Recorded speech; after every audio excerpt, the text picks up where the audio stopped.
This week we've been busy with photocalls, cracking down on cyber criminals, exhibitions for a community wind farm and an Indian takeaway with a twist. First up is the Scottish Business Resilience Centre, who teamed up with IT giant Sophos and Police Scotland to warbike across Edinburgh, scanning for unsecure Wi-Fi networks. Flagged by two police cyclists, James Lynn has hit the capital on his bike tracking open networks onto a portable computer used to see where hackers can hack and steal vital information. The results revealed that a fifth of all homes and businesses across the city were left vulnerable to cyber criminals because their networks simply were not secure enough. However, despite the worrying figures, the photocall was a great success and saw coverage across the national newspapers as well as STV's 6 o'clock news and the BBC Online.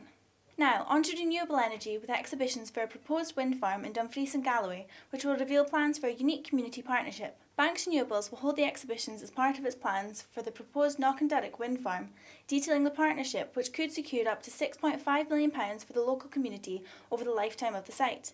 There will also be the option to purchase up to 5% equity share of the wind farm, creating even more revenue for the local groups, charities and organisations. News of the exhibitions has been covered on BBC Dumfries, who featured an interview with Development Director Colin Anderson, and we've been working with the local press on an informative piece of editorial.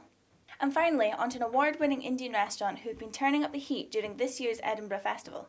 Kushi's have decided to take its spicy tikka wraps and exotic curry dishes to the streets in a specially commissioned trailer called Kushi's on the Move. Hungry festival goers can now choose from a selection of top dishes from the flagship Kushi's restaurant and sample some of the best Indian cuisine in the city. The idea has been so hot it was scooped up by the List Festival magazine, who featured the idea in its festival street food section. So that's all for this week, but you can keep up to date with our latest news on our website or by following us on Facebook, Twitter, LinkedIn and Google+.